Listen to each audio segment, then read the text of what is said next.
We can't ignore this any longer. Guys, Stranger Things, one of the best sci-fi shows to come out of Netflix in the last God knows how many years. It's not the same show it used to be. And that's to be expected. When shows get more popular and have higher budgets added to them, and more people watch, and it grows and grows and grows, of course every show changes and evolves and adapts. But is Stranger Things evolving in a good way? Or did they just commit the ultimate sin that no show should ever commit, especially going into the final season?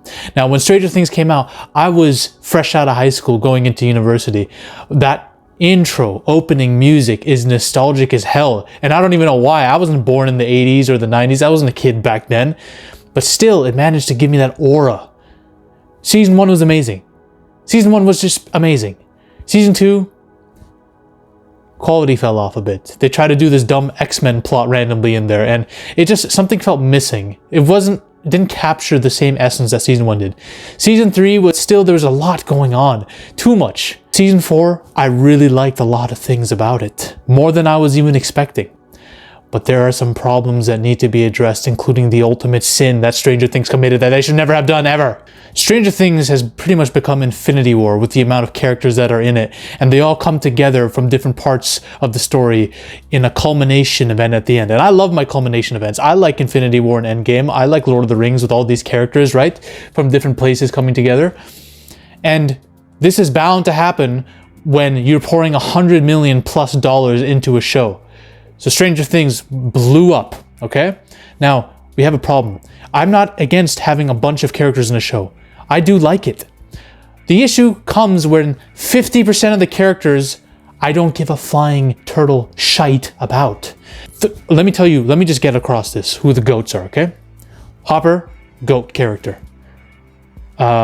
Steve, Robin, Max, Dustin especially, goated characters. Dustin and Steve carry the show, honestly, at times. So same with Hopper, okay? Honorable mentions.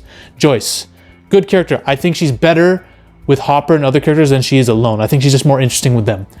Nancy, similar. She needs to decide which guy she wants to fuck already. Like, her character's arc every season is, who am I gonna bang and which boyfriend am I gonna cheat on this time, right? She goes from Jonathan to Steve. She just, make up your mind, Nancy, okay? Please. These characters can fuck right off. Fuck all of these characters, all right? I'm going to get to one. Now, a lot of you are going to go off of me saying, how could you say that about Eleven and Jonathan? These are OG characters. How? Mike? Let me black pill you on something. Eleven hasn't been that interesting to me since season 1. Think about it. Jonathan as well. What did Jonathan do after season 1 other than bang Nancy and have her cheat on Jonathan, okay? What did he do? What does he add to the story? Nothing. He is there to be Nancy's boyfriend, and when when they're not together, he has nothing to do. You can't name me a single thing he did in season 3, I bet. Can you? You can't say the same thing about Steve. Steve, we're gonna get to Steve, right? Steve went from the most unlikable douchebag in season 1 to climbing the ladder of goatness, okay? 11 had mystery, aura, and emotion. You were attached. It was like an ET thing, right? You rooted for this character. She was a victim of a laboratory experiment gone wrong, and then she has powers. You loved her character, right? She went from that to, okay, now we're trying to bring her into a human life, a normal girl's life, right? She's trying to subdue her powers and have a relationship with Mike. Her character starts to cycle every season with the same fucking arc. Here. She's trying to be normal, have a normal relationship with Mike. They have relationship drama. Cringe-ass drama, okay? Something happens, she accidentally attacks someone or loses control. It happens every season. Season 1, she accidentally attacked a kid. Season 2, probably some shit happens. Season 3, Season 4, she busts a kid's face open or something. And Mike always screams at her and gaslights her into thinking she is a monster. What's wrong with you? His line that he screams at her, he did it in season 1, he did it again in season 4. This causes her to fucking run away. Because he gets mad at her, and her entire character revolves around Mike now because their love story. She has no personality besides Mike. So what happens? She runs away and finds refuge with some other character who's intimately knowledgeable about her powers, or maybe has powers with her, like that stupid X-Men plot from season 2 where other kids had powers, right? Horrible plot. They should never have done that in season 2. And then what happens? She gets the power back, the confidence back, And through someone will give her a motivational speech, whether it's Hopper, Mike, whatever. And she's going to put her hand out and defeat the villain. Ex Machina style. It happens every single season, guys. Every season, this arc repeats itself. It's predictable. I know, I can see coming a mile away now. There's nothing interesting about her anymore. Jonathan went from the dude you'd root for, the nerd guy who was unpopular, that you thought that everyone was just against, and you want him to get Nancy really badly. And when they finally do, you're so proud. He went from that to this random weed smoker with no aspirations in life who Nancy's now leaving because she's bored of him, and who wouldn't be? Like, this guy has no personality. Like, what the fuck? Why? Why are you doing that to Jonathan? Will's character is pathetic. He goes from being a victim, the first victim of the Mind Flayer, or Vecna. We're gonna get to that shit. He goes from being a victim, okay? Season 1, he's a victim. You barely see him in season 1 because he's literally in the upside down all the time. Then in season 2, he's traumatized and getting mentally screwed by the Mind Flayer, so his character is just subdued then, so you don't really have much with him then. Then season 3, I don't remember a thing Will does in season 3. Then season 4, he loves Mike. He just is upset that Mike doesn't love him back. Will's character relies on being a bitch of someone else's. It's so unfortunate, whether it's Vecna's or Mike's. Okay, I'm not even going to say, oh, it's so woke now. Stranger Things went woke. They're going to do this. I'm not going to use that to criticize this because I don't know. That's a very stupid thing to resort to, right? I'm going to use something else. Why are you going for Mike, of all people, Will? Why aren't you falling in love with a Chad like Dustin, who's the best of that group of kids, the original group of kids? He is the best, not Mike. He should be the leader, okay? Now, people will say, oh, well, man, I mean, Dustin, he's great, he's awesome, but he doesn't look the part necessarily, right? Fucking watch Honor Society if you don't believe him. This guy's a Chad. He's red-pilled in this too, for all the people who want a stud. He gets the chick from Spider-Man. Don't tell me that this guy can't be a love interest to anyone. And I hate that the show resorts to him being a weird dude, and like, the show leans into that, but Will should fall in love with a real dude, not this stick of celery right here. What the fuck? I'm gonna get into Mike. I'm gonna get into Mike, all right?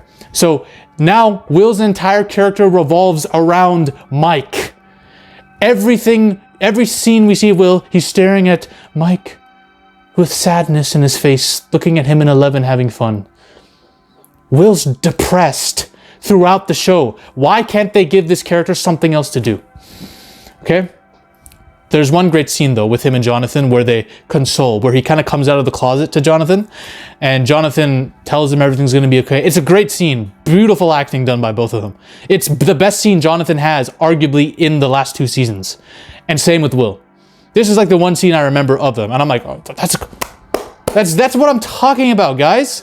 And yes, you wouldn't have had the scene if you didn't have Will go through this shit. I get it, but come on. Come on, man.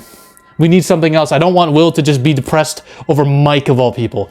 And that is so sad to see that his life revolves around Mike's groin. He's a hoverer. He's a meat watcher. And that brings us to the anchor that is dragging both these main characters, Will and Eleven, into the Atlantic. This piece of dog shit right here. I hate this dude's face, man. I have nothing against the actor. Finn did a good job as Mike, I guess. But this character is the most overrated dude in the show. People like this dude. This is why I think the majority of people in life are just going through the motions. They like this dude, okay? There are characters I dislike in shows. It's not that I just have something personal against Finn Wolfhard. I hate Felicity. I hated her, what she did to my show, Arrow. Beautiful woman, but I hate her. Same with Iris West. Beautiful as hell, but I despise her.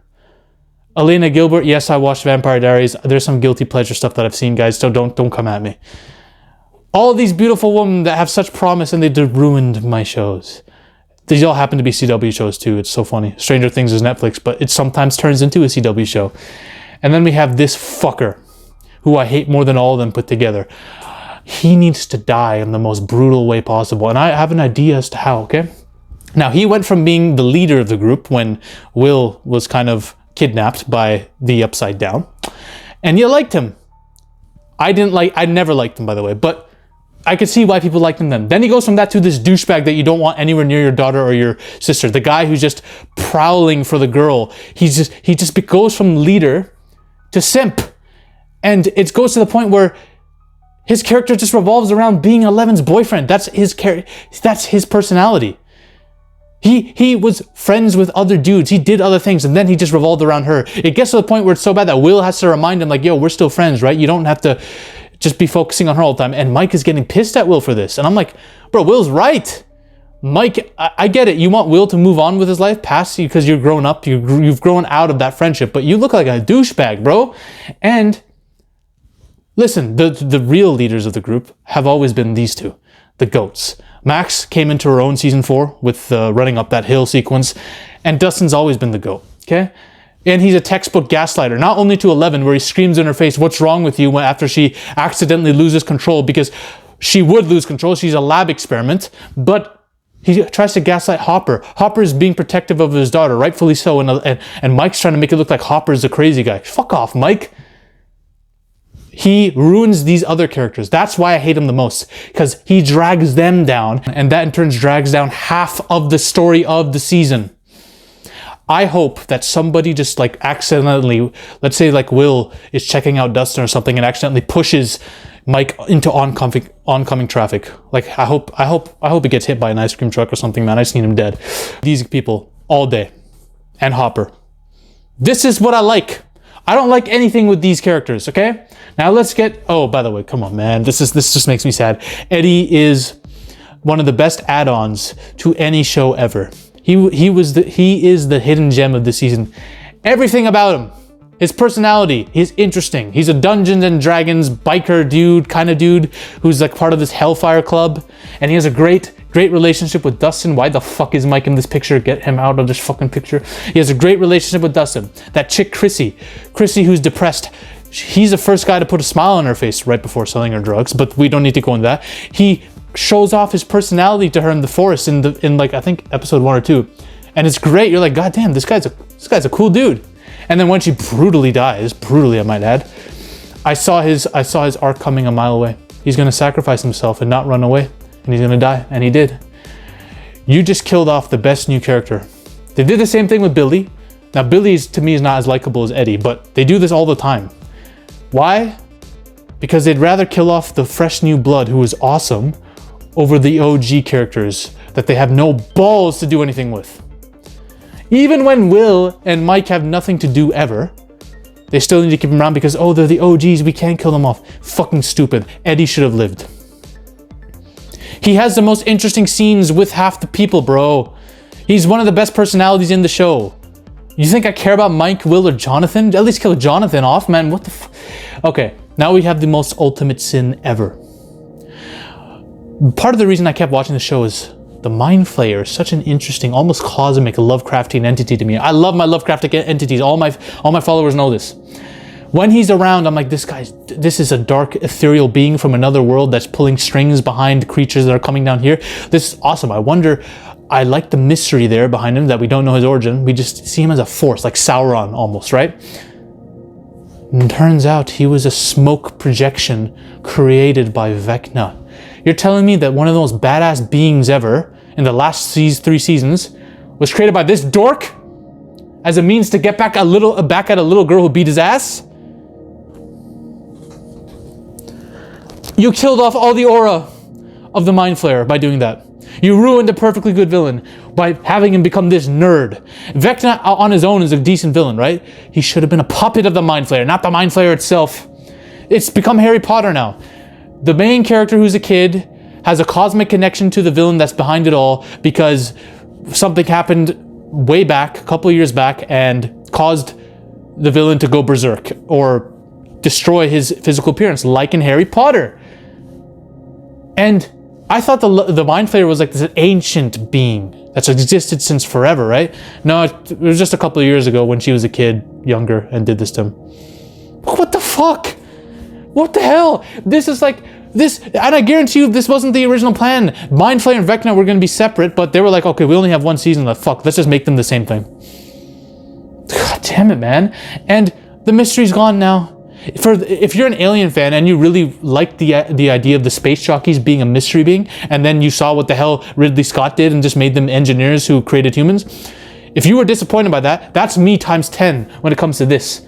This being was a puppet of this being and not the other way around, fuck that. Fuck all the writers who made that decision, okay?